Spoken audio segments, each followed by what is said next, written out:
Well, a very warm welcome to everyone on this special occasion of the final lecture in the Sussex Development Series this academic year. We are what has become known in recent times as a hybrid audience, itself an uncertain but also creative prospect. So hello to all those online as well as here in the IDS building. The series has been organised and enabled by the mighty institutions of the Institute for Development Studies, the Institute of Global Studies, the Centre for International Education, SPRU, the Science Policy Research Unit, and the University of Sussex. The broad logic of the series has been to explore the implications for development theory and practice of the uncertainty that characterises our current human and planetary condition. The global impacts of COVID, climate change, unprecedented precarity and inequality, and perhaps a ubiquitous existential angst amongst all of us that we cannot know or own the future, have all thrown into relief the urgent necessity to face, embrace, and understand uncertainty. And in doing so, to problematize the certainties that often frame our field of international development. At the start of the series, Professor Ian Scoones invited us to explore other systems of thought that offer a different perspective. So the lectures have taken us from the experiences and knowledges of pastoralists as they navigate unpredictable environments, to the issue of achieving greater epistemic justice in higher education, to the uncertainties of communities affected by international mining, to problematizing the false binarisms that polarize children's work and children's schooling in the global south, and to creative pedagogies in higher education. Tonight, we continue the theme of uncertainty and take it to the very distinctive, often underestimated space of pedagogical practices, that mysterious and complex space where teachers interact with children and their environments. So the title of the lecture is Why Embracing Uncertainty Means Rethinking Schooling Practices and Pedagogies. And I'm indeed delighted to welcome Dr. Rebecca Webb and Dr. Perpetua Kirby to give this lecture. Rebecca and Perpetua have not only been colleagues, but friends and indeed intellectual soulmates and confidants on my own journey, from being a history teacher to joining the Centre for International Education here at Sussex. They're both teachers and researchers in the School of Education and Social Work, affiliated primarily to the Centre for Innovation and Research in Childhood and Youth. And also they're fellows of the Sussex Sustainability Research Programme. Prior to doing their doctorates that both came later on in life, Rebecca's was a school teacher and education advisor in equality and diversity, and Perpetua researched children's participation with a diverse range of public sector and non-government organisations. They began working together 4 years ago, having found a common passion for the politics of children and young people's participation, especially in relation to school and crossovers in their theoretical fascinations. They recently published some fascinating and innovative work on children's activism in relation to climate change and the implications of uncertainty for the roles of teachers and the school curriculum. They also have their own website and blog called Transform in Education, which offers a new social vision for education that anticipates the issues they explore in tonight's lecture. I know I'm biased, but I'm always struck whenever I'm with Rebecca and Perpetua by the sense of wonder and humility, as well as the rigor and hope that drives their approach. These qualities seem to epitomize what we need right now for knowledge production and social activism in the academy during these very challenging and turbulent, indeed uncertain times. So without further ado, I would like to invite them to present. They will speak, I guess, for around 30 minutes. I would then like to offer the opportunity to offer some brief reflections and a question or two before inviting questions from our audiences here and online. Some various housekeeping issues I've been told to make clear to you. If you're on Twitter, we'd encourage you to tweet about today's lecture using hashtag SussexDEV. And of course, we should have plenty of time for Q&A, so please put any questions you'd like to ask in the Q&A function at the bottom of your screen. Okay, thank you. So over to you, Perpetua and Rebecca. Thank you. Thanks, Sean. I think I need to take that. Thanks. Sorry, I'm just trying to get that attached. There, great, thank you. So, in this lecture, we argue for the imperative of engaging with uncertainty in schooling. We take schooling to include practices and pedagogies within and beyond the formal confines of the institution of the school, to include informal learning and even higher education. We draw on examples of our own research, and we'll be showing images of this throughout, and research conducted by ourselves in the UK and in partners in the Global South, where they've undertaken the field work. All research sites are located within global models of schooling that assume modernist developmental discourses of the linear, the colonial, and the technocratic. Within these discourses, uncertainty is predominantly read as only ever something to be overcome. As such, global schooling is ill-adapted, we suggest, to accommodate multiple uncertainties in children and young people's lives. We'd like to begin with the words of Mariam, who went to school in Pakistan and then came to Sussex to do her master's. And this is what she told us. I think most students begin to experience anxiety and fear of the future. The bubble of certainty begins to crack as we're on the edge of being poured into real life. We are completely unequipped to deal with the uncertainty. We don't recognize it. We don't know how to just be with it. And we don't understand that it's okay to feel uncertainty and to not have all the answers all the time.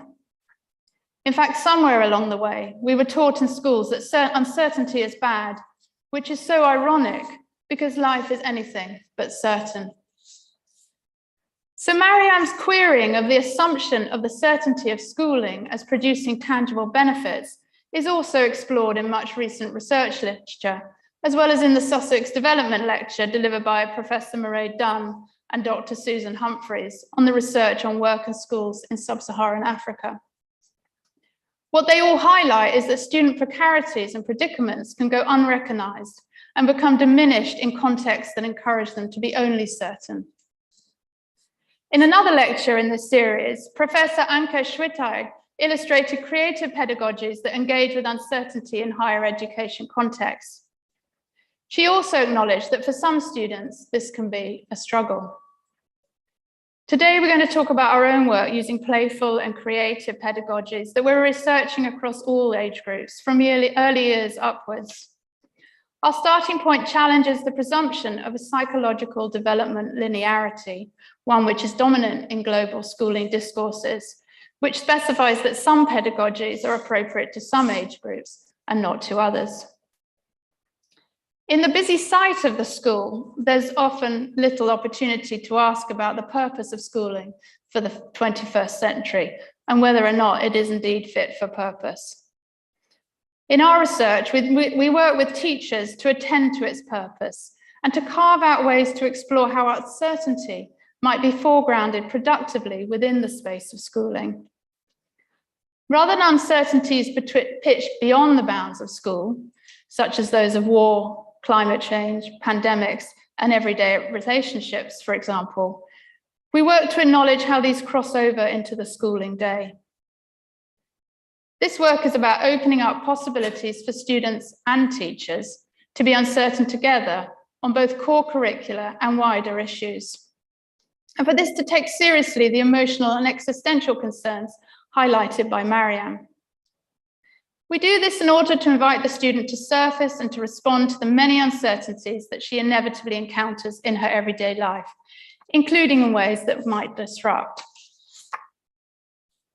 Our work is heavily informed by the educational philosopher Gert Biester, who emphasizes the broader educational purpose of subjectification.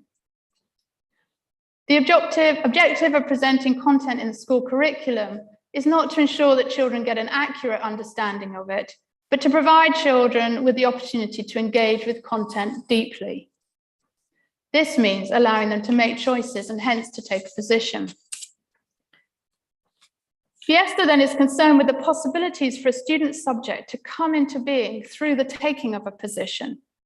not just once, but as an onto-ethical commitment that they repeat infinitely.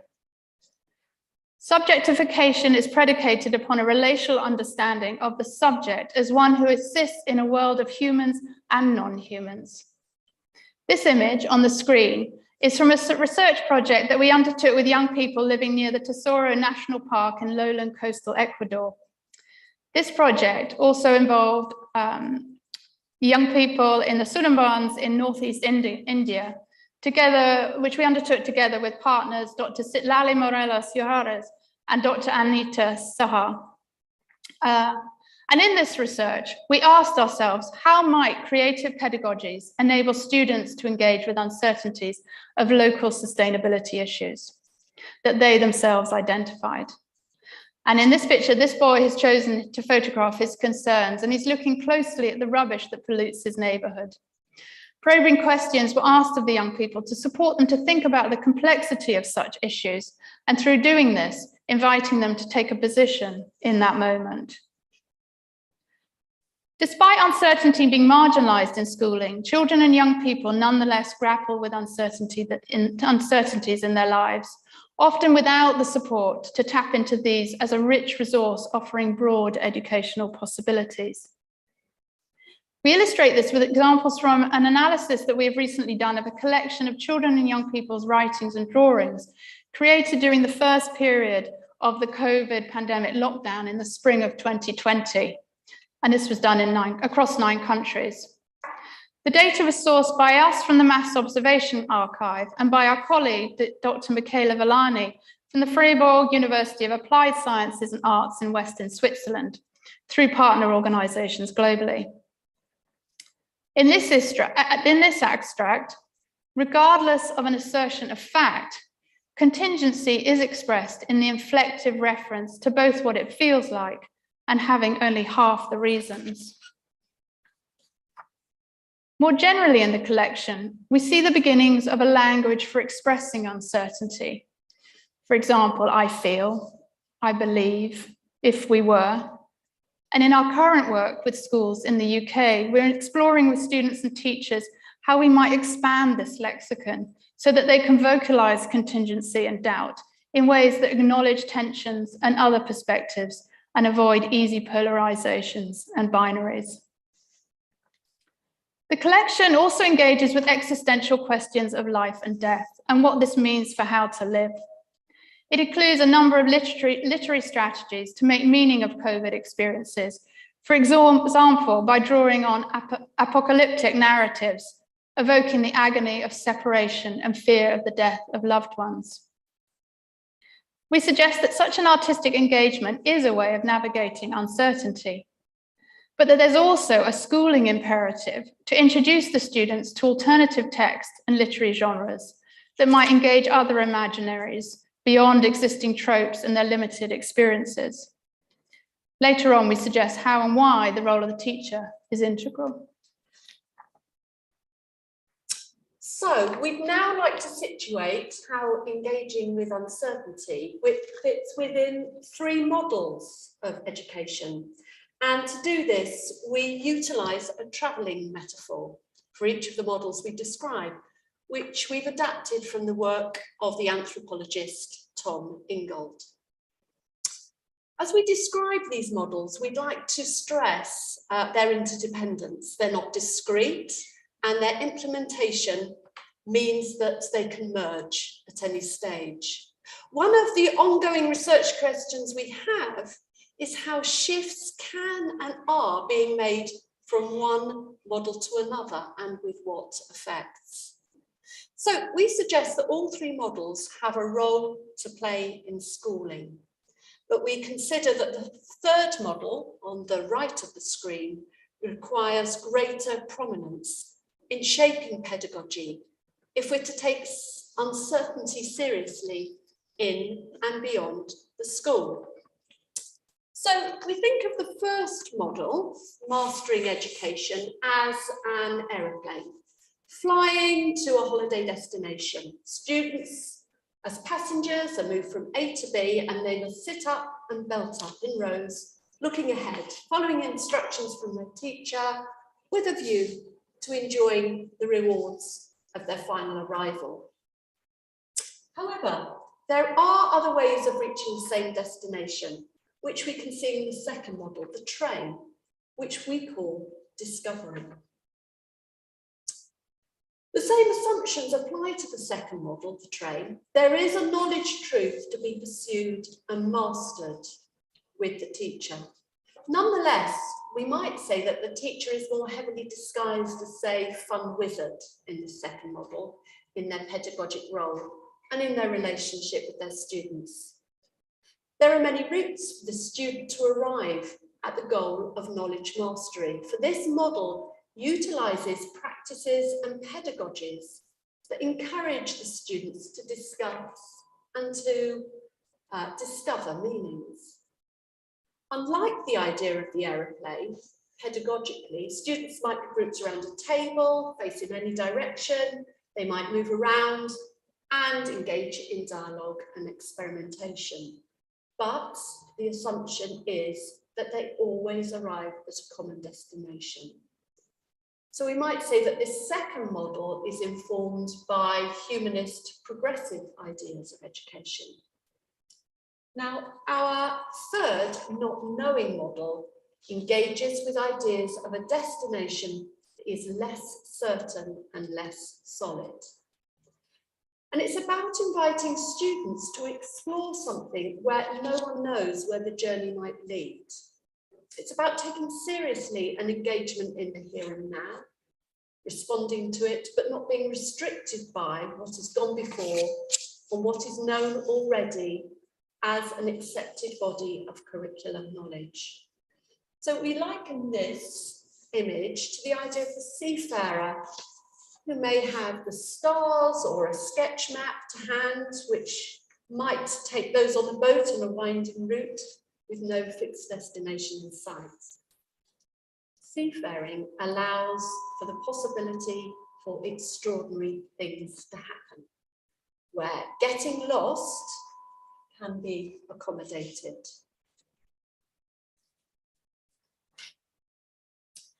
We foreground this final model in our ongoing research in schools, where we aim to interrogate where such possibilities for not knowing might already exist, and also where they might be further illuminated to think about what they might produce. So we now go on to talk through our presumptions about why and how this matters, using 4 ideas which are up on the screen.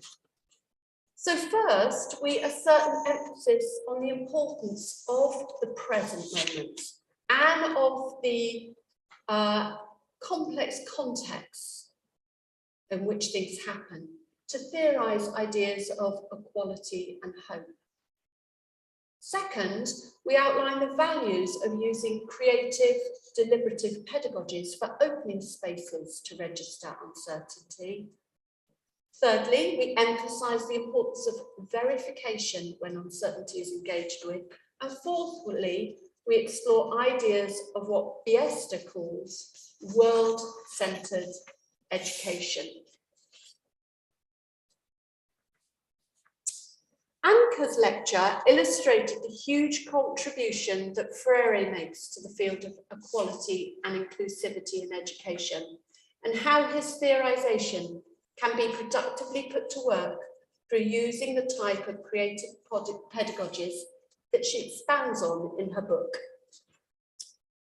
We're experimenting with other theories, but nonetheless engage with transformative ends. One such theorist is Jacques Rancière, who emphasizes the configuration of a student who is equal by virtue of being there in the world, without the need for the problem-solving imperative of self-realization and of consciousness raising. For the Rancièrean educator, the presumption of equality positions the student as always already speaking, without them first becoming aware of predefined categories of inequality in order to speak. It demands only that they speak, and that the educator attend in such a way as to remain open to what it is that the student says and that the teacher might hear. In the ontology of the modern global school, children speak, but often in the fissures and the cracks of the everyday schooling, and they go frequently unheard. In our research, we play with pedagogies that might amplify what students already speak or might speak about the world, including their response to curricular knowledge and their own lived experiences within and beyond the classroom. Now, we use the idea of voice metaphorically, of course, to also encompass the non-verbal as well as the silent, acknowledging multiple ways that students might have things to say. In the image here on the screen, the 10-year-old children in a local UK school are engaged in a philosophical inquiry. The provocation is a parcel received from the Ecuadorian students mentioned before. It includes objects chosen by the Ecuadorian students to reflect their local sustainability concerns. In this moment here, these UK children in this classroom are finding out what's in the box and they are formulating their responses. So while children speak, they need a teacher not only to listen, but also to share what they themselves know. This requires making others attentive to that which the teacher considers to be intrinsically of value and worth preserving by showing students why it's important. Viha and Zamojski suggest that this is integral to an emphasis on hope now, rather than always looking ahead to a utopian futurity. It offers students the chance to see for themselves why it is worthwhile to take care of things themselves, as well as to study them, and hence to start anew. Viha and Zamojski's work draws on Hannah Arendt's ideas of natality, which is about the endless capacity for newness that comes with each new generation to rejuvenate the world. And it also echoes the work of Gert Biester, who stresses that the teacher, who is also concerned with emancipation, directs the attention of students, but crucially, leaves it to them to figure out what they do with what they may encounter. On this slide, we see a child in the UK class taking their time to handle, smell, and speak about a pot made from the seed of the Guayacan Solero tree, which had been decorated by young people in Ecuador for the UK children in ways they felt enhanced its intrigue. The children here are told by information that the teacher provides that the that the tree has strong associations with critically endangered great green macaws. Now, during similar activities, teachers cannot control what will emerge, but they can enhance the possibilities for transformation in terms of different ways of knowing, doing, and being.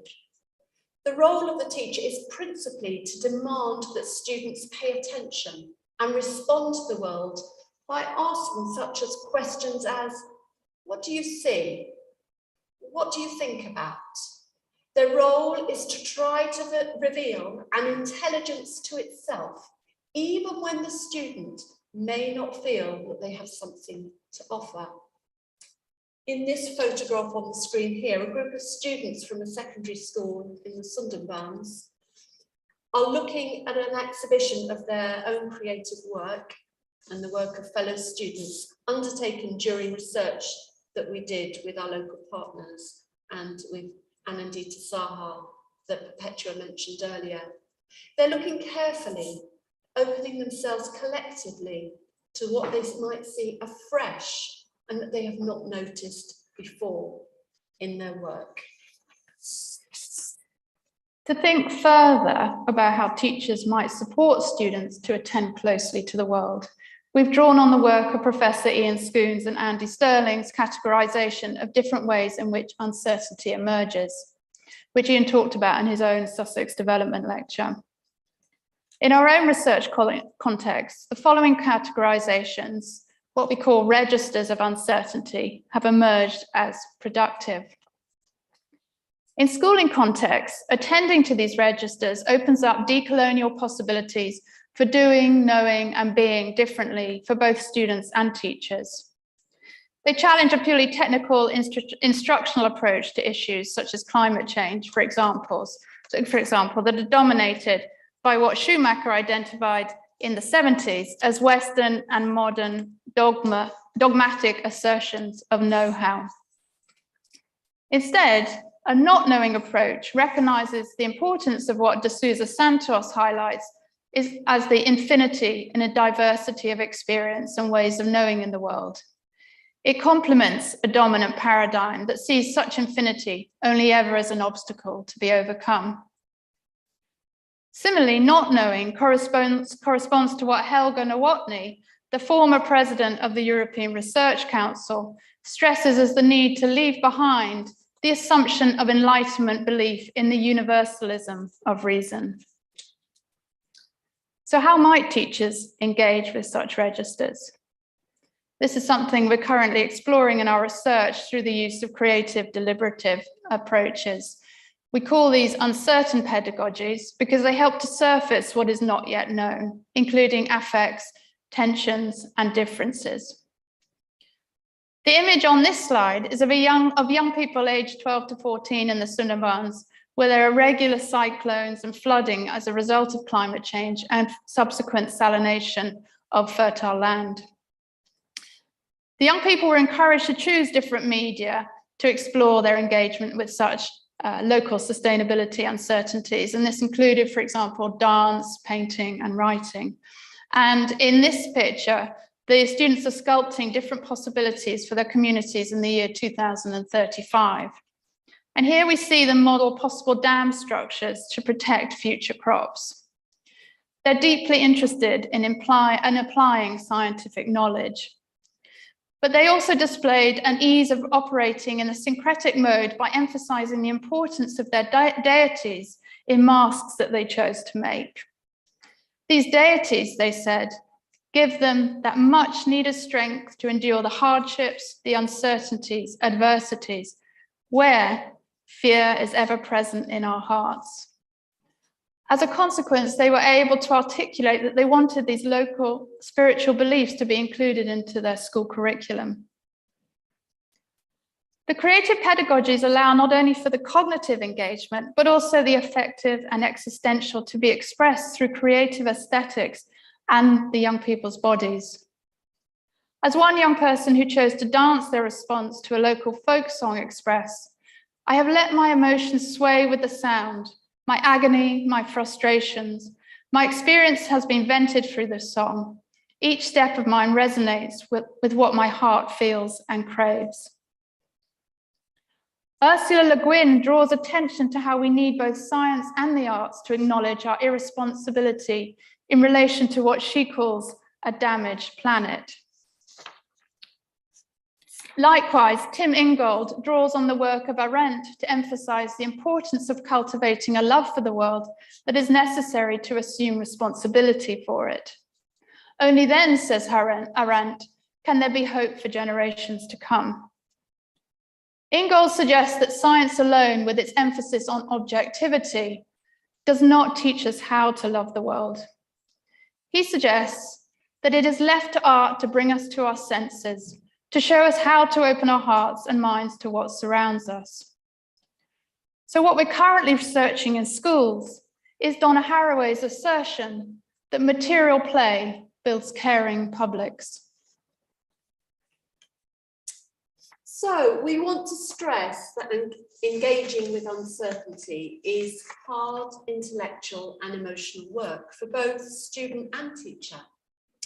It's not about relativism in which anything goes. Rather, it demands a verification of what might be known. So this requires a collective focus on what is being studied in order to see what claims can be made. In contrast to the mastery logic of the train or the plane, for example, Vihar and Zamoyski assert that things that are studied cannot be grasped and fixed. They say things withdraw, and there is always the possibility of the unknown. This requires teacher and student to stay with their area of study and fascination, appreciating that whatever can be known is always partial and constantly reconfigured and never fully realized. What can be claimed about this? What can be claimed about what is being studied is not decided by either the teacher or the student, but by everybody making reference to the thing itself. The secondary English teacher we interviewed as part of a previous research study imbued such an approach in the description of some of his teaching, where he emphasized that the literary text was the anchor to which everyone is called to speak.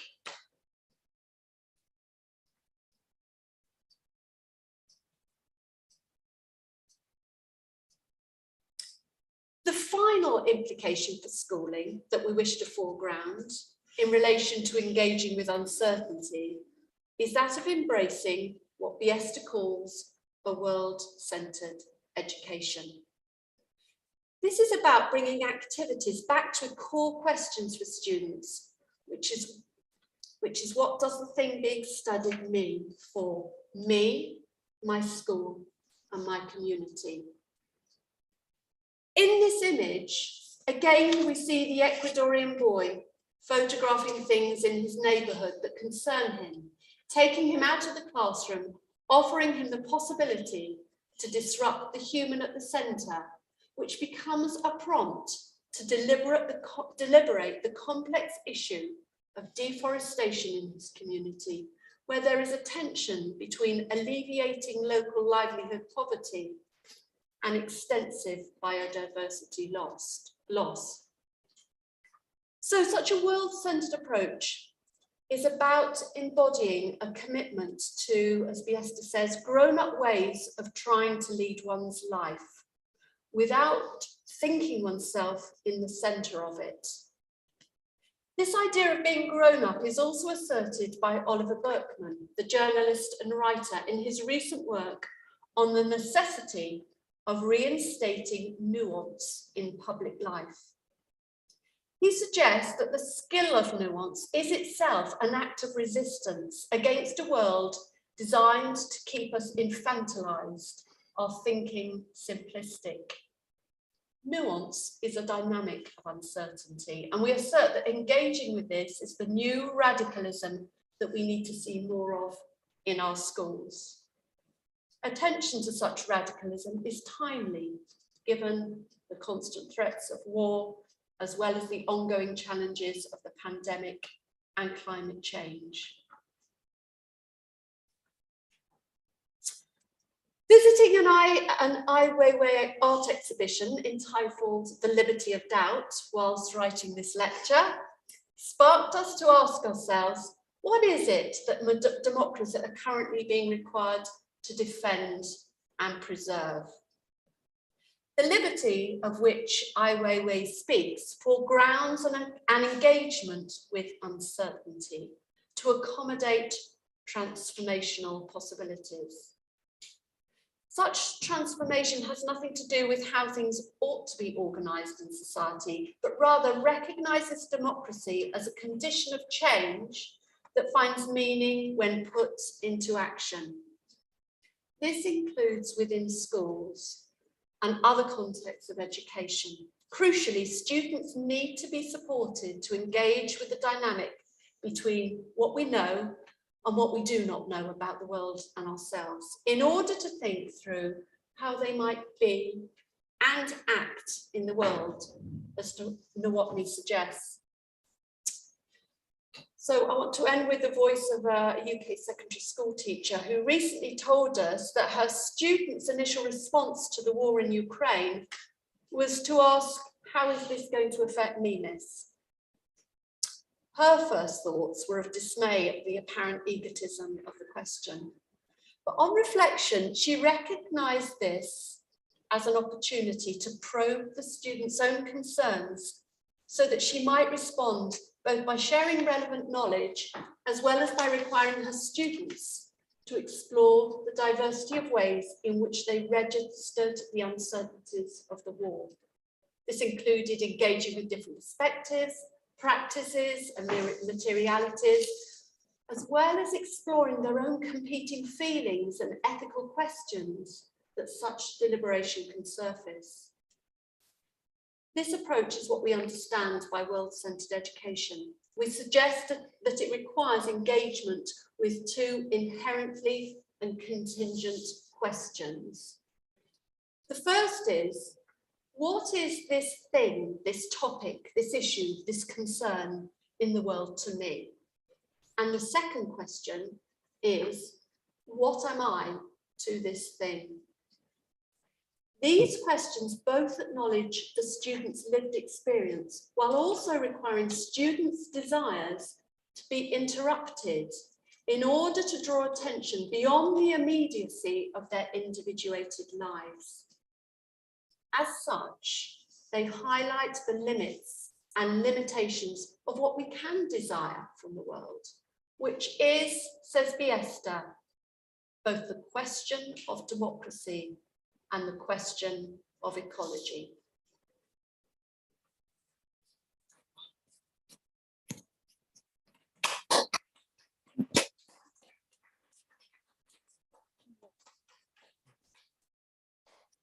Wow, Rebecca, thank you so much for such an engaging and provocative lecture. There's so much I found resonant, but I would like to offer just a few brief reflections. I was thinking, by valorizing the subjunctive mode, as powerfully as you do in relation to pedagogical practice, you really profoundly disrupt what has been an area of educational provision in developing country contexts that's been absolutely dominated by the dogmatic certainties of development policy and practice. So we've seen a menu of learner-centered pedagogy, peace education, citizenship education, life skills, all traveling around the world, coming with a sort of halo effect as panaceas or best practices.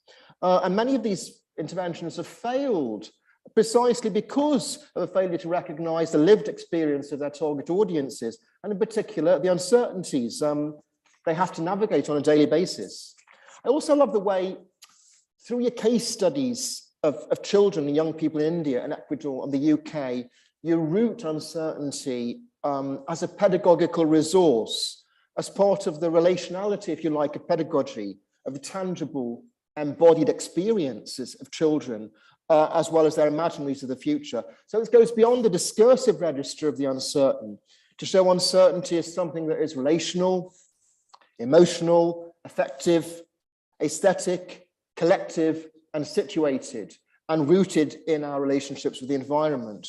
As you made clear, this involves listening patiently to children and listening again, and not stopping listening, to understand their experiences in an open-ended process where the teacher is faced with a really challenging task, perhaps, of not truncating the process, of not leaping in with someone who knows certainty.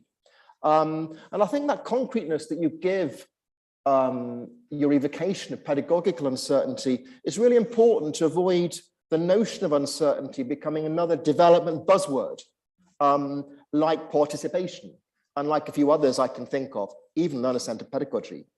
And I also love the way you highlight that this isn't an easy thing to do. It's significant that you make the case as a challenging venture, needing careful verification, and not equating to relativism or easy answers. Indeed, I think undoing decades of certainty in development practices, and indeed the professional commitments and mentality of all those working in the industry of development, and the commitment to particular modes of thought and performance professionally isn't going to be easy. And I like the way you clarify not only the pragmatics, but the underlying ontological issues and epistemological issues, which we need to foreground in order to understand that challenge to practice. I love the theoretical richness of your work. I thought it was fascinating that you put Raunchy ideas on equality into dialogue with Biester, on the purposes of education, and in turn notions of subject formation as becoming, integrating to Hannah Arendt's work on the intergenerational hope, integrating Donna Haraway's work on situated knowledges, and finally with that lovely final slide of the image from that Way exhibition and on the emancipatory nature of doubt. And it seems to me that you model for us an approach to theorization in relation to uncertainty that draws from and interweaves multiple theoretical positions. And I think that openness and ability to think outside of narrow, singular theoretical approaches may be particularly fruitful in conceptualizing uncertainty and indeed reconceptualizing uncertainty and seeing its implications for theorization within development practices. And perhaps also challenges us to think differently about theory than the academy, to overcome some of our attachments to singular positions and singular theorizations. Finally, I did love your use of images and metaphors all the way through to communicate your insights. And I suppose I respond to visual images perhaps better in some ways than to words. But perhaps it's indication of a need to go beyond the verbal only and power of uncertainty to enhance development practices. I mean, images are elusive, they're elusive, and perhaps can carry some of the diverse weight of insights around uncertainty that we want to recognize and communicate as an aspect of the as yet unknown. And indeed, quite apart from that, I really did find the idea of being a seafarer, as you explained it, really attractive and far more exciting than the helicopter or the train. I wanted to become a seafarer as I saw this. And I thought this is much more interesting and palpably interesting approach to living. So maybe that's the way we should travel now in development, indeed. I want to ask 3 questions, though, before giving our audiences online and here opportunities to put some comments and ask questions. The first one, and this might seem perverse perhaps, but given what we know about the tendency of education provision and teacher identity in many post-colonial contexts to be very regulatory and in many ways authoritarian, where teachers are really respected as custodians of certain knowledges and transmitters of that knowledge, as well as regulators of behavior. How do you see the ways forward in terms of shifting attitudes and pedagogical approaches towards embracing uncertainty? I mean, how can we get teachers to unlearn certainty, which is such an embedded part of their cultural and historical and social formation? It seems to be a massive ask, if you like. Yeah. Yeah, you go to start, Petra. Okay. Great. Well, thank you, Sean, firstly. Sorry.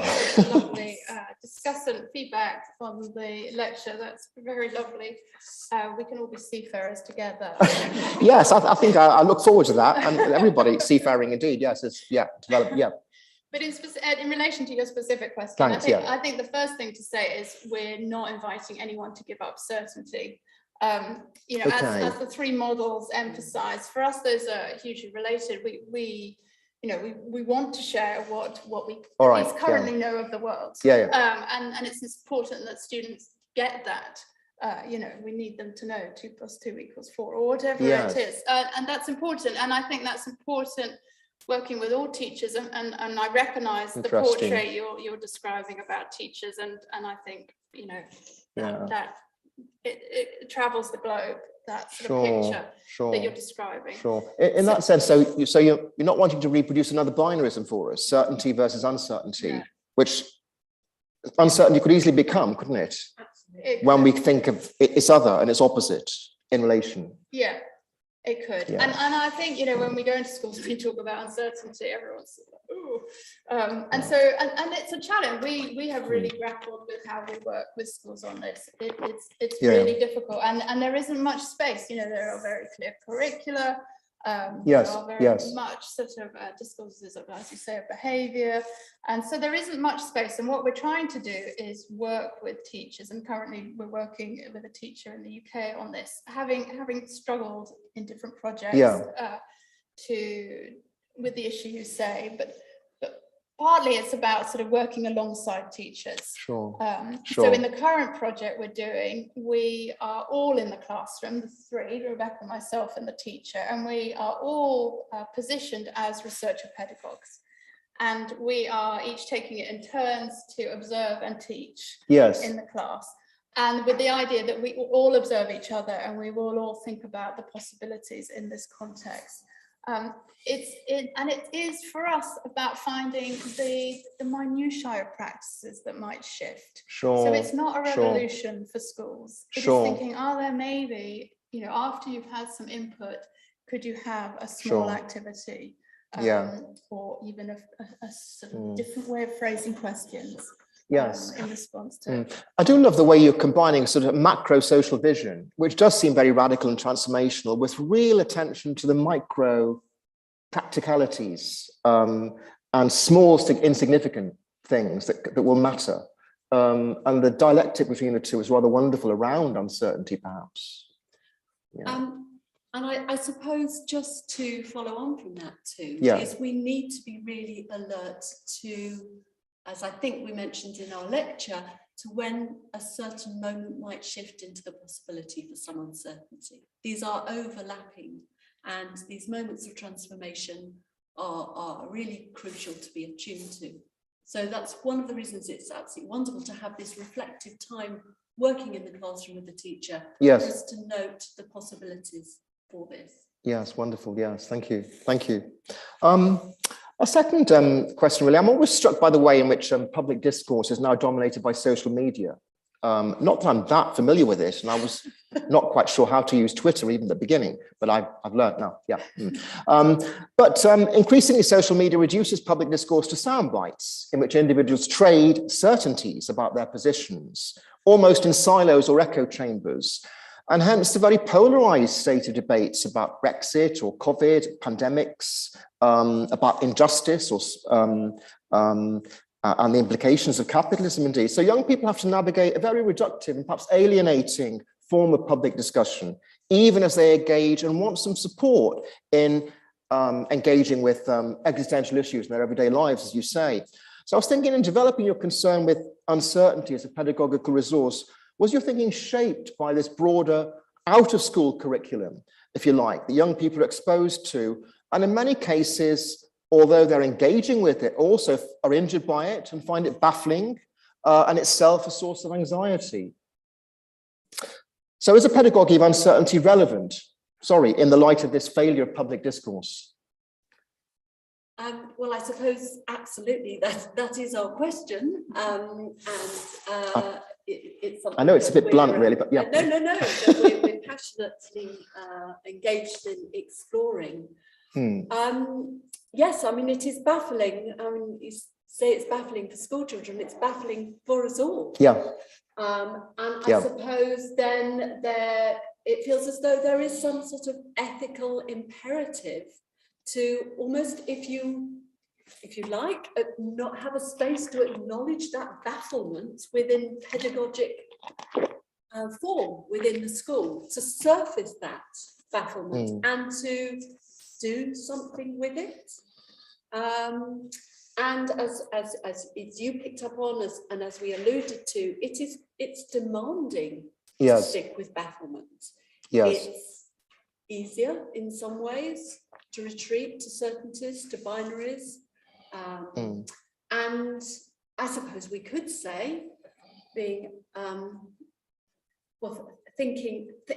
thinking huge here, that there is a possibility that actually maybe the school could be the place where this sort of binary shift is confronted. Maybe there's something about the way in which this surfacing a different way of knowing, doing and being could speak back to what we encounter on, as you say, on social media, and in public discourse. But that's rather a huge ambition. I mean, I guess if we don't do this as educators, then we fail in our ethical responsibility to young people and children who are navigating a world in which social media does frame their lives, but are ill-equipped in many ways to cope with it. Yeah, I think, and one of the questions we ask when we speak with teachers is actually, we ask that question: what educationally do we feel students need to engage with the current uncertainties? Beyond knowledge, of course, knowledge, curricular knowledge is something, and it's a question that's useful. It's a provocation, and it gets us all thinking, actually, what do they need?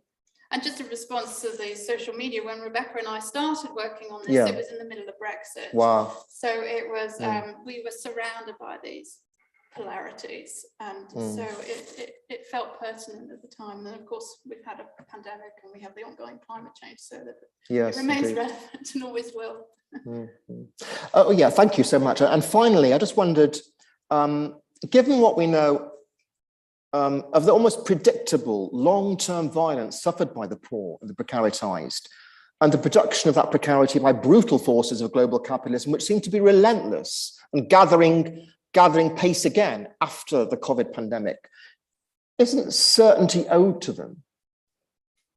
I know that sounds contrary, but I'm just keen to hear your views on that. No, absolutely. I mean, do we not need to give the poor certain ways of navigating their precaritization? Well, absolutely. I mean, of course, and that I would hope that what we're suggesting here doesn't deny that ongoing attention, serious attention, to the idea of how it is that we might undertake some form of social justice and redistribution structurally, so that we find ways of turning around the ever widening gulfs between those who have most and those who have least. So absolutely, it's great that you drew attention to that, and we wouldn't like to detract from that.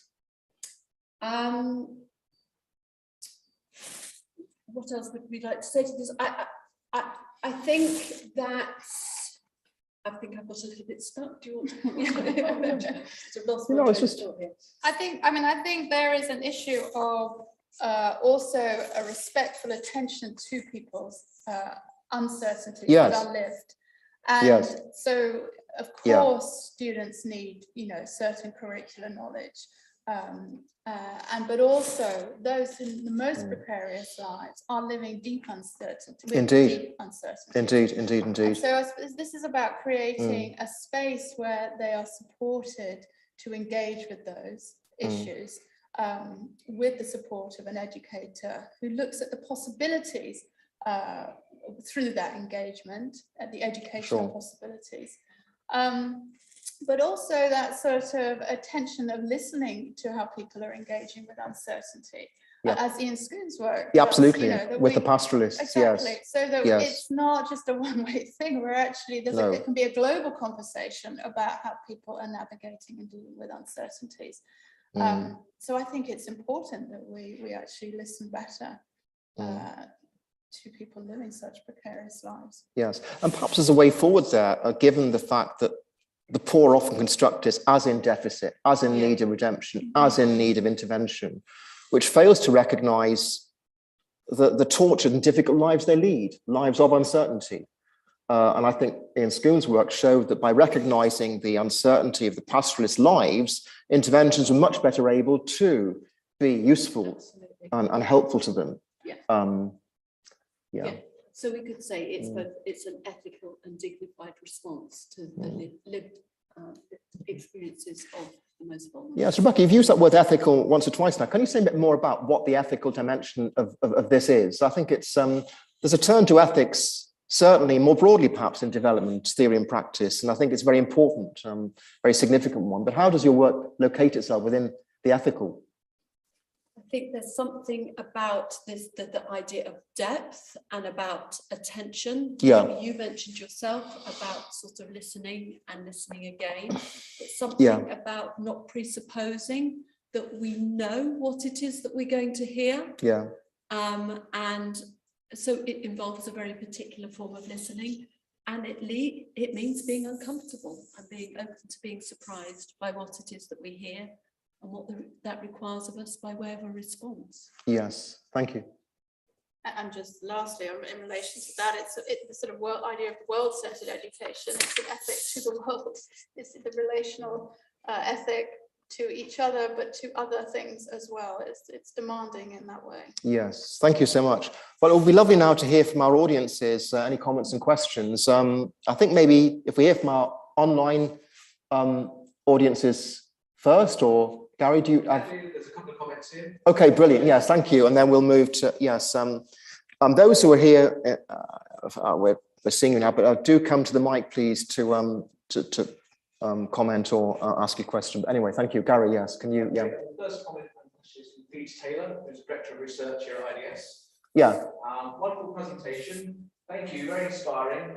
Challenges often arising for this kind of transformation in pedagogy in many national contexts are teachers feeling unprepared, untrained, unsupported, and underappreciated, underpaid, and rigid, confining national assessment systems with narrow range of metrics for measurement Yes. student performance, working at discovery, making being a seafarer much more difficult. How to facilitate the emergence of these approaches within national education systems? That takes us back immediately to practicalities, doesn't it? The practical challenges, which links up a bit with what we were saying earlier on. Yes, thank you. Thank you. I mean, you've painted a very vivid portrait of the global education system that I'm sure we all recognise. I mean, how do we do it? I mean, at the moment, Rebecca and I are just trying on a very small scale to see what's possible and how teachers feel that they can work with this idea. So, you know, and that in and of itself is challenging, even in that small scale context. So at the moment, it's just about trying to research it. It opens a sort of research agenda of what is possible. Where are the spaces, first and foremost, within a classroom or beyond the classroom to do this, and how and what supports teachers to enable to engage with that. And then of course, it's like all issues of scale. That's not where we're at just yet, but I think it's a challenge. I think affecting any change in education is a challenge within the current sort of global dogma, if you like, of ways of doing things. So, you know, if we had the answer to that, well, maybe you do, Rebecca. I don't know. No, I certainly thank you, Peter, for that. I certainly don't have the answer to it, and I would really like to stress it's a great opportunity for us to say that we're working at this small scale, and really the teachers that we're working with are our allies. And I mean, I think that's something that we absolutely have to appreciate. We don't want to start going in there and telling them why they're doing it wrong. I was just thinking, to add to that, all of the factors you mentioned there are all parts of an accountability regime, which is utterly top down in relation to teachers. And the starting point that uncertainty would offer is to actually listen to teachers before you do any intervention. Listen to their lives, their uncertainties, and then mold and shape teacher education, teacher compensation systems around those very lives, bypassing, therefore, a very top-down approach to supporting teachers in developing country contexts. So I think uncertainty, insofar as it calls attention to the importance of listening, opening up to the lives of teachers, is a way of reconstructing interventions around something much more meaningful and more ethical, to use your words earlier on. Yes, thank you. Any other? Yeah. Barbara Crustard. Yeah. Thanks both. Thanks both for this. Following Sean's comment on teacher authority, I'll be interested to hear your comments on the intersection of gender with classroom power relations and what difficulties this might pose for different teachers introducing pedagogies of uncertainties. Thanks, Barbara. That's a great question. It takes me straight back into my cyberspace with you.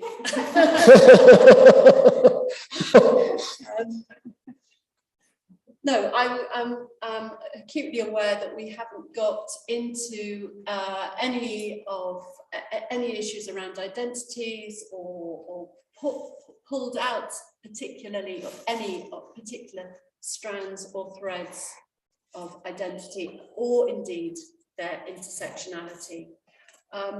It felt somewhat as though this lecture was rather full as it stood. Certainly for us, there is a particular challenge in taking a theoretical framing using the work of Jacques Rancière, because it doesn't intrinsically build into it the identification of difference in terms of categorization at source, if you like. So it works with a different theorization where those categories aren't predefined, and the supposition is of an emergence of subjectivity, at which point these intersections of difference may be noticed. So I think, I'm not trying to dodge the question, Barbara, heaven forbid, but I think probably once we're at the stage when we're looking at the sort of analytics of the data that we're collecting, much of which is sort of deeply ethnographic, it's some of these intersections that we hope will come out at us, and that we will have more to say about at that point. I hope that will do for an answer for now. And I was just thinking, just building on and referring back to Mairead's and Sarah Humphrey's lecture, clearly uncertainty is hugely gendered in every way in terms of subject formation, as they make clear that schooling and work possibilities are indeed hugely gendered, not in necessarily a deterministic way, but nevertheless, they are gendered, and they're issues which are worth exploring and recognizing indeed. Yes, thank you. Okay, great. Can we hear now from our audience here? Yes, thank you. Yes, any comments and questions? Yes, thank you very much. Yeah. Thank you so much. That was just a fascinating lecture and really theoretically rich. And again, I love the metaphors, the sea of hair. I think it's brilliant. I actually want to bring you back into the classroom and just hear a little bit more about some of your research findings. And what I found really provocative was the image of the boy holding that object that had been sent over from Ecuador and was painted. Could you just give us an idea of what kind of conversations are being generated around this exchange of objects and the handling of objects, and how does that get inserted into a classroom in the UK? So I just want to learn a little bit more about your research. Thank you. Okay, thanks, Anka. Well, again, one of the things that perhaps I should start by saying is we talked about this being hugely difficult, and actually a shift in mode for many of the children into that space of being able to wonder at is not easy, just in the way that I know that you talked about in your own wonderful lecture, Anka, that students struggle with this. But where it worked often was not initially when they held something and made a response. They often felt that actually this was quite a space of performance, and they would often retreat and say that they thought something quite certain that we all ought to hear.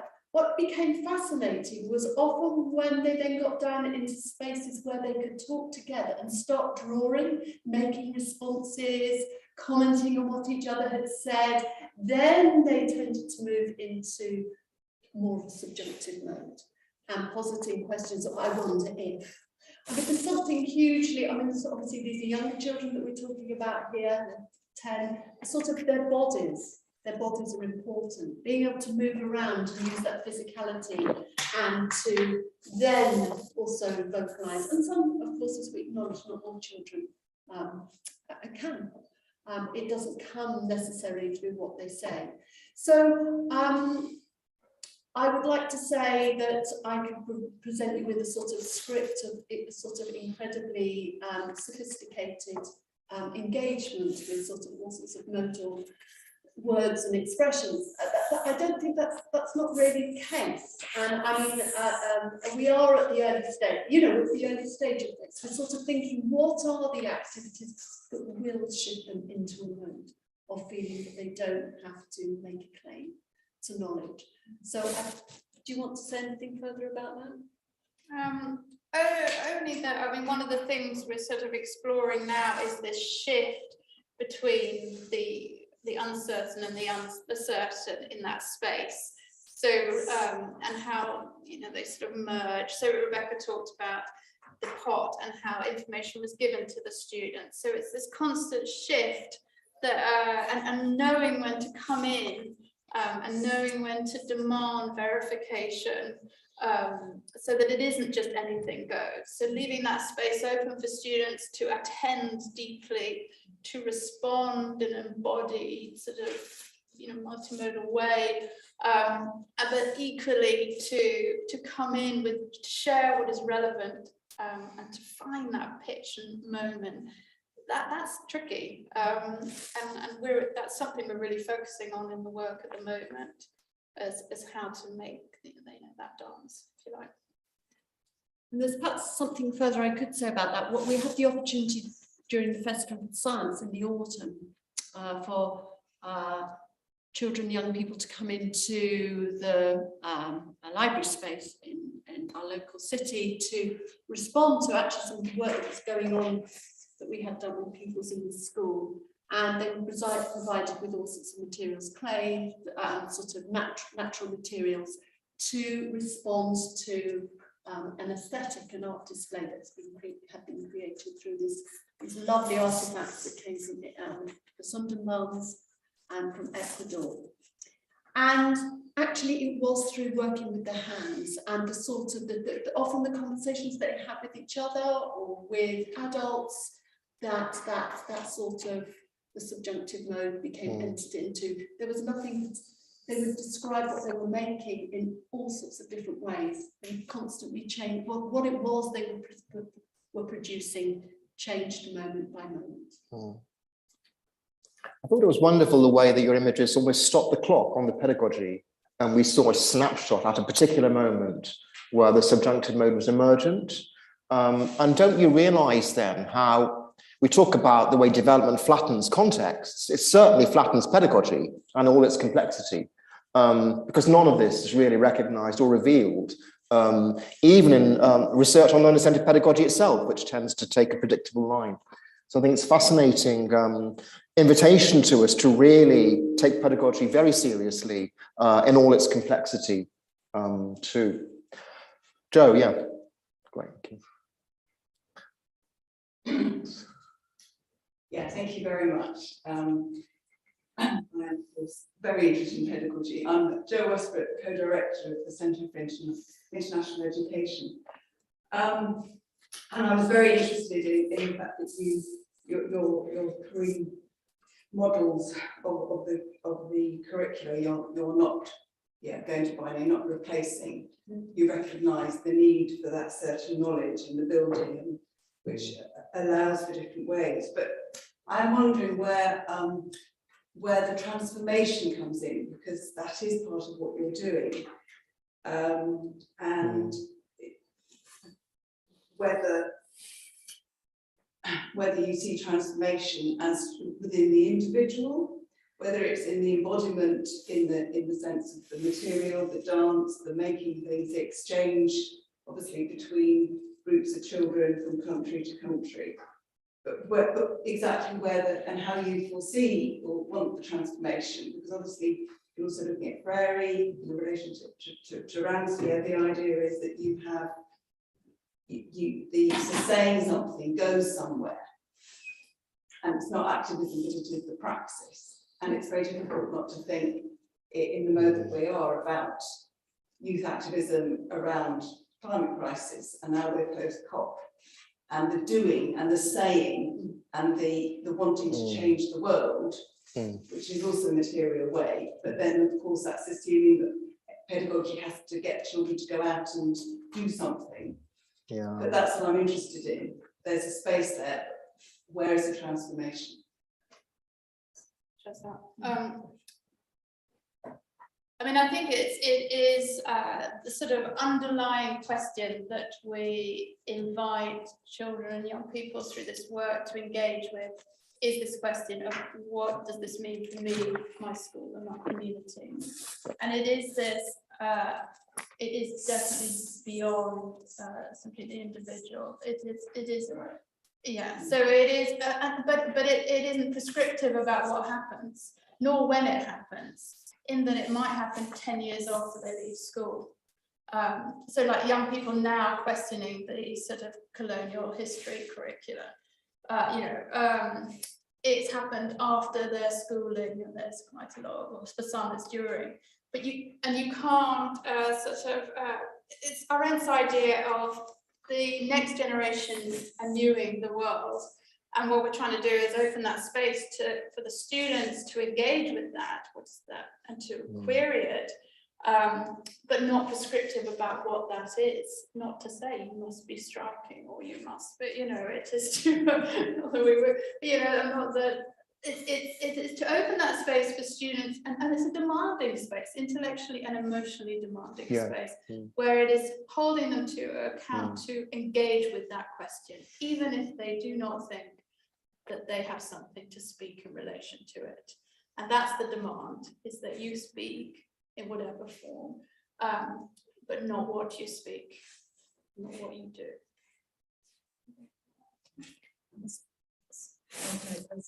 That's more. Yeah. And so I think the only thing I wanted to say is that's a great question, Joe.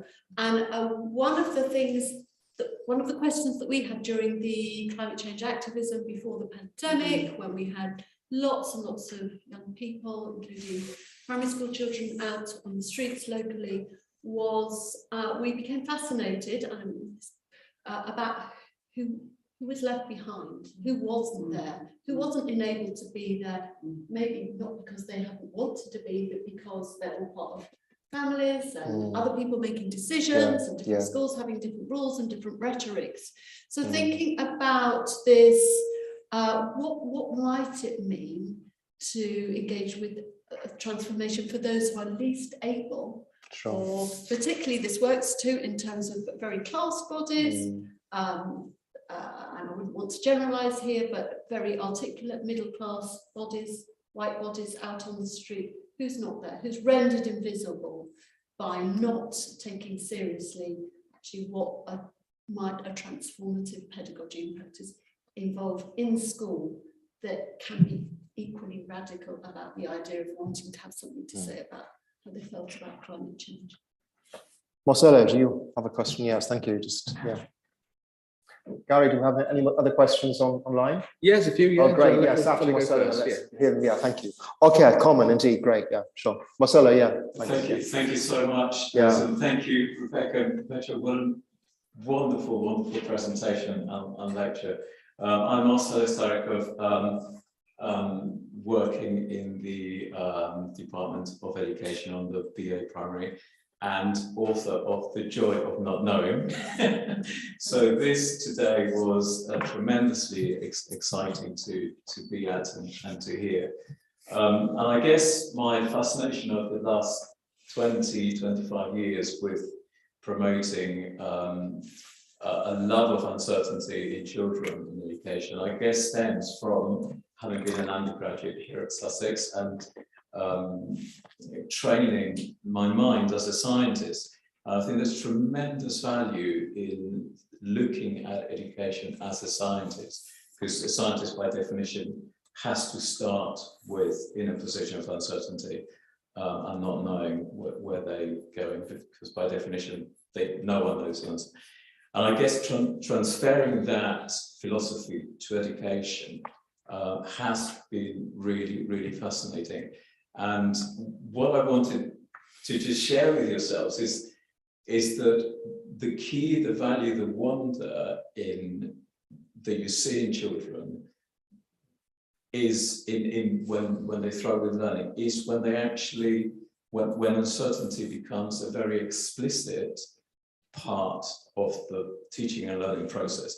So it's not something unusual, it's not something to be worried about, it's not something extra, but it's actually shared with them, explicitly shared with them, that it's a necessary position to be in order to be able to learn.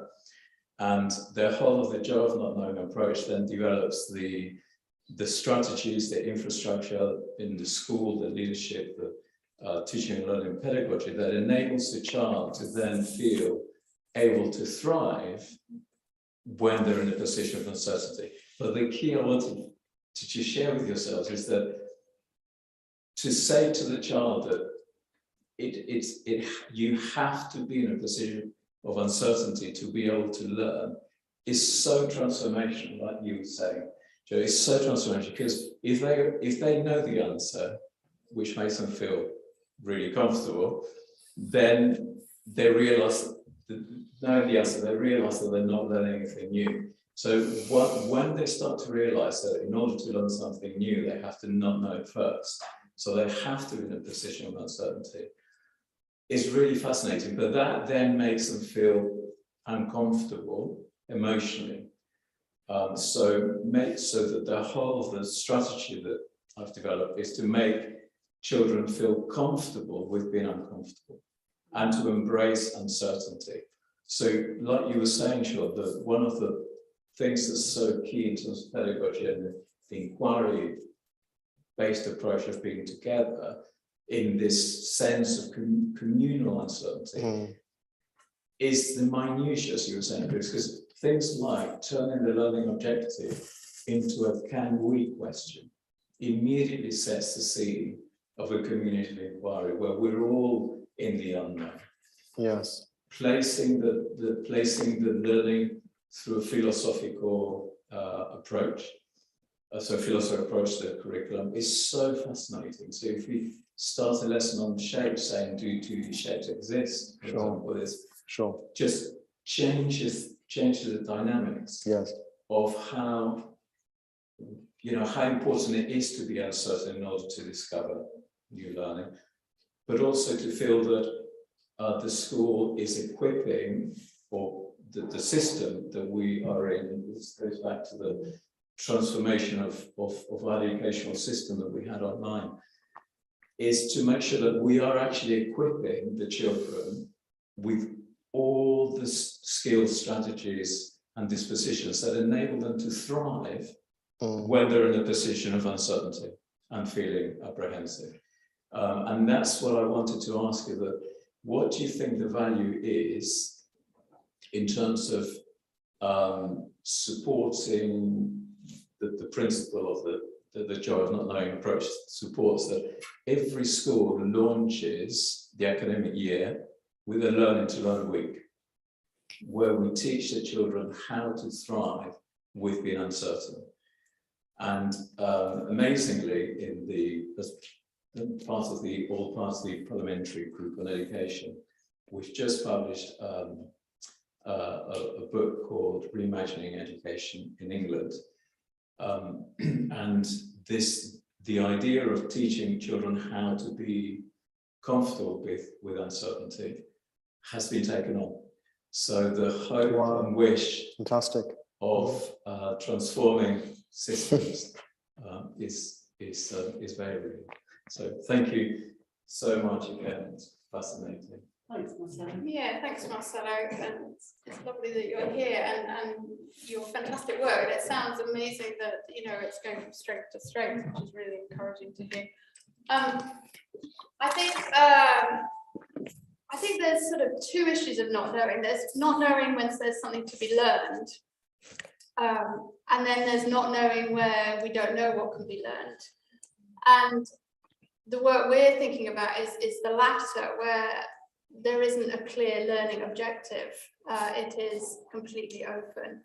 And I mean, in fact, we were talking about this earlier, about today with you, Sean, about capabilities and sort of, are we talking about the capability approach? Or, and we were thinking, well, we're thinking this is a piece of work we need to engage with, but we haven't as yet, but we should. And we were thinking, well, are we talking about capabilities? And in our very, very brief conversation, we decided we might, if we could think of anything off the top of our heads, it was actually a habit that we might be engaging with. And the habit would be simply, can we ask, what is this to me and what am I to this?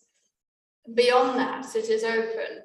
And so that was our very sort of on the back of an envelope sort of engagement with that. So I suppose if we had a week at the beginning of the academic year, I suppose we might be asking that question,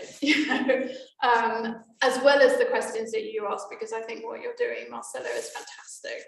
in supporting children and young people to feel okay with not knowing the answer.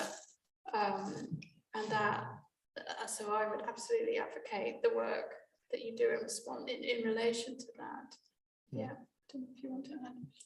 Yeah, and you know, hats off to you that you've been able to. It's had such an impact at such a high quality level, Marcelo. So you know, absolutely congratulations.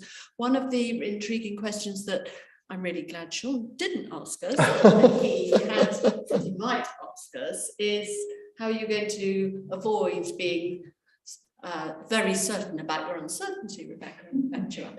And I was about to ask that actually. You know. You're not going to let us off the hook.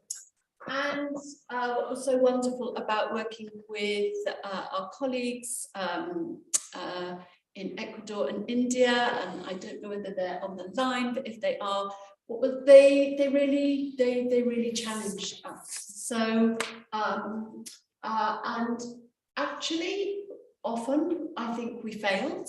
And we failed again. There were ways in which I could feel, and Petra could feel, that we were becoming quite attached to our way of positioning and seeing uncertainty in a certain way. And here are our colleagues working on the ground in particular contexts that they knew. Here we were working in lockdown behind a screen with our ideas that we said weren't fixed, but actually, as we became more and more anxious about conveying, they became more and more fixed.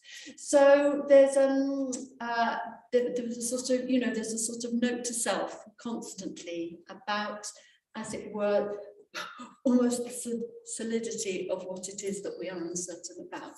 That doesn't sound too completely sort of shattering of some sort of illusion that we're trying to create. Yeah, thank you very much. It was lovely the way you painted a picture of the infrastructures which need to be built to enable and allow youngsters over a week, you say, or a whole learning week. So that sounds wonderful. Thank you. Yes, Carmen, you mentioned I think you had. Can you say something? Yeah.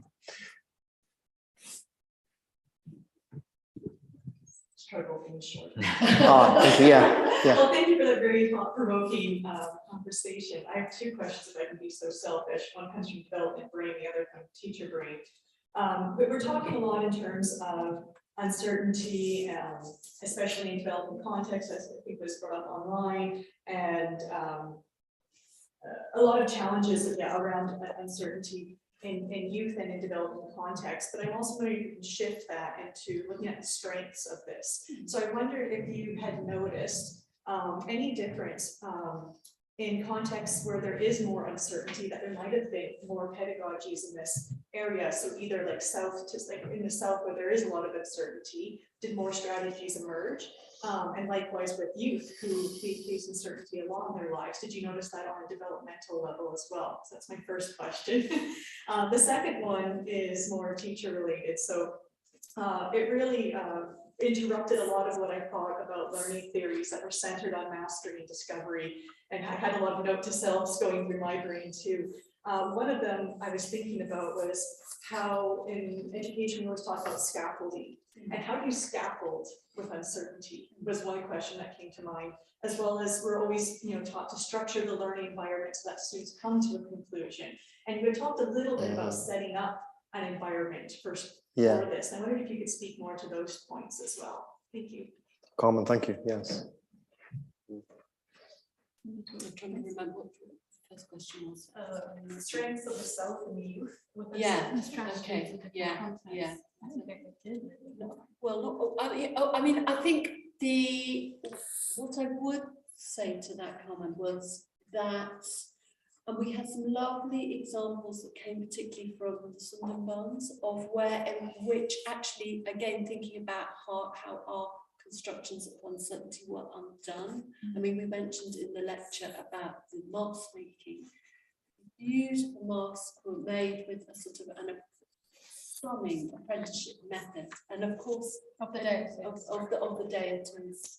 And initially our reaction was, but these are very certain practices, this is just about, this is not what we want, we've got a limited time for this research, this is not what we imagine the young people might be doing. But actually, out of that, this became a means, a trope for which they could use the mask and speak a whole different language of their relationship with their environment, who and what the deities were to them as they traverse to their fascination and actually extraordinary scientific skills, the knowledge about their own environment that they were receiving through like a mastery model through their school.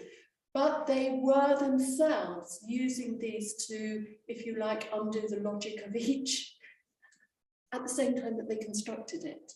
And so that was really important for us to notice. In fact, it was really it made us much more humble, much more uncertain about our methodologies and these sort of two neat constructions of these different models. And these are young people living in incredible precarity. So actually, they probably got to the answer to this before us. You know, we're learning from them. They're teaching us things. That would be my answer to that question. Do you want to say any more about that? Well, just to say, it is as much about us attending to how young people are already engaging with uncertainty, as much as us supporting or opening spaces to engage with uncertainty. So we've got a lot to learn, in different contexts in relation to that. Do you want to comment on the issue of scaffolding? Yeah. We think of the first two models as based on scaffolding. And the third model, we were going to mention scaffolding, and then we thought we're mixing our metaphors too much, so we took it out. But the third model is where there is scaffolding, takes you to a place. And the third model, the scaffold is removed, if you like, and we're not going in a particular direction, upwards or wherever. So I think in relation to the practice, it is about sitting with the uncomfortableness of that and working, and it demands that attention to the students in terms of what is possible and how lack of structure and scaffold can you and they engage with, and that's going to change across different contexts. I don't know if that completely answers. Yeah, as you were asking the question, I remember what Marcelo was saying about scaffolding not being about necessarily cognitive leaps here, but about an emotional orientation, an admission of not knowing as possibility for the self and for the collective too, which is where scaffolding is entirely reconceptualized within a framing of uncertainty. I think we've got time for maybe one more question from online now. Yes. Okay. It'd be nice to, thank you. From Amelia Burke. I'm currently a student in the higher education system, and one positive thing I've noticed emerge as a result of altered schooling practices due to COVID-19 is a higher level of accessibility for students that need learning accommodations. I was wondering if you see a potential for improvements in a similar vein that could come out of dealing with other uncertainties. I'm sure, Amelia, this is a great question. I'm not entirely sure that I quite understand it. Would Amelia like something else? Maybe if I try and respond, and then Amelia can tell me if I've got the wrong end of the stick. One of the things that, but through taking a Ronserian approach to ideas of equality, is that, as we said metaphorically, that anyone can speak, that by virtue of being there, being attended to and taken seriously, and being required to, as it were, pay attention, to be there and to make a response, and for that response to be acknowledged, and for the teacher, who is the respondent, to take seriously that response and to ask the student, as we said, to stay with it, to keep with it, is actually an absolute acknowledgement of difference. It means that we all speak differently, and if by Amelia acknowledging the sort of the recognition in higher education of multiple differences amongst students and their particularities and their particular needs, is what she means. I absolutely, accord with that. And I hope that the pedagogic approach that we're trying to explore here, as it were, absolutely speaks to that agenda. Thank you. Well, I do believe we're sort of out of time. But what a fascinating, exhilarating discussion it's been. I do believe, though, also that after these events, the IDS bar is a good place to continue the conversation. So hopefully we can all meet up. Thanks so much to Rebecca and Perpetua for catalysing and generating such a rich discussion for us and opening up our thinking and reflexivity on our framing of development, on our practices, on the challenges of doing uncertainty and rethinking uncertainty along perhaps richly theorized lines indeed. So thank you to all our audience, both online. We've really been attentive to you and indeed here with us. And thanks to all those who made this lecture possible and this whole series on uncertainty possible, IDS, Global Studies, CIE, as well as, of course, Gary. You've been absolutely indispensable, so thank you so much, and your team for your care and consideration for us, which has really made a big difference to the whole evening and whole event. These issues are, of course, inevitably unresolved as uncertain, and tonight's wonderful orientation to the pedagogical has given us so much to think about and indeed act on. So to be continued indeed. I think I have one final announcement to make that the next Sussex Development Lecture is on April 28th, discussing ecosystem services and poverty in the face of contemporary uncertainties with Dr. Corley Pretorius, who's Deputy Director of the World Conservation and Monitoring Centre. So thank you very much indeed, everybody, and have a good night or good morning, wherever you are. Thank you.